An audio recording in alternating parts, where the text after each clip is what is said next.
policy development, which we call new skills for new jobs, which is to be able to forecast, and we have already that done by an EU body called CDFOP, to forecast the labor market needs of the present and of the future, and the skill mismatches. Which kind of skills will we need in Europe for that? And already we can see that about 20 million of jobs will be created in the higher technical areas, that about the same will be created in more medium qualified for the services area, and that the low qualified jobs will diminish about by the same number.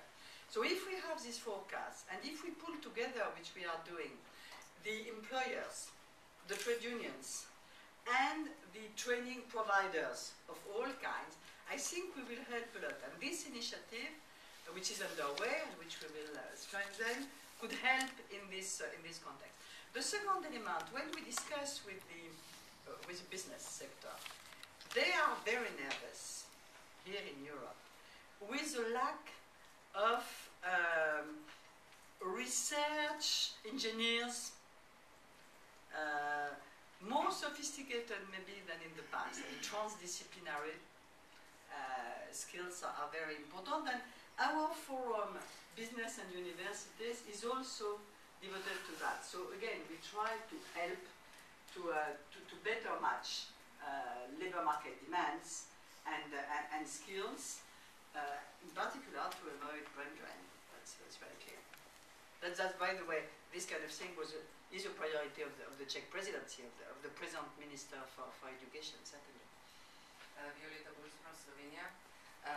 I've been working in the field in innovation for a long time, and there are two really distinctive issues that are popping up.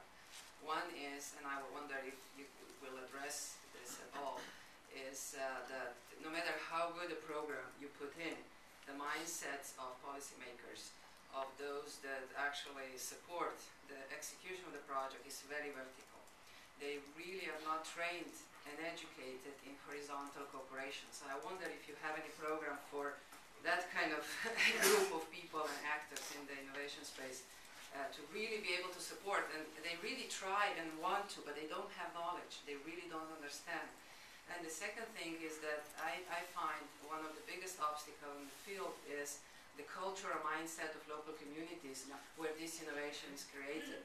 So either with kids or with entrepreneurs or even larger companies, the local community mindset is not supportive enough.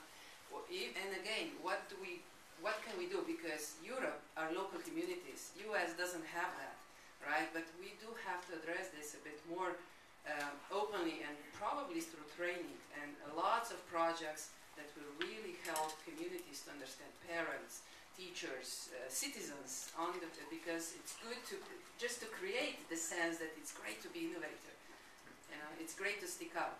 Thank you. No, you are absolutely right. And by the way, one of the objectives of the European year is also to raise awareness about that with all the interested stakeholders, and the local communities are very important. I mentioned that yesterday we had quite an interesting debate in the Committee of the Regions with young talents. We did that with... you were there as well, okay. And I think that's the kind of thing we can help to do with regions and with local communities. We have a number of programs at the EU level which can help that. The whole concept of lifelong learning is about that. And our program, the program that my DG is running of lifelong learning, has innovation and partnership as one of its objectives. And being Erasmus, being Leonardo, which is about vocational training, there's a lot of innovation component, by the way. Being Comenius, which is for schools and teachers, the role of teachers is extremely important in this context. We try to help that with the program.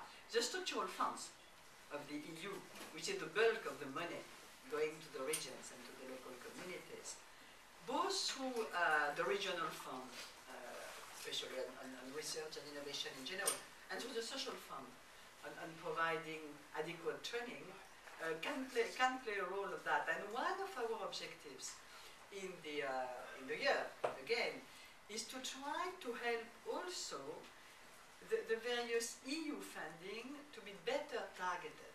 Because, I mean, we provide for the money, but at the very end, it's decided by local communities, the program, by local communities, by regions, by states.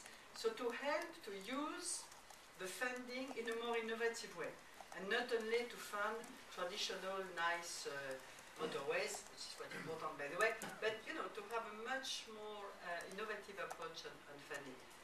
That's one of the objectives of the year as well, and of the kind of discussion we have with the member states, with the region on various issues.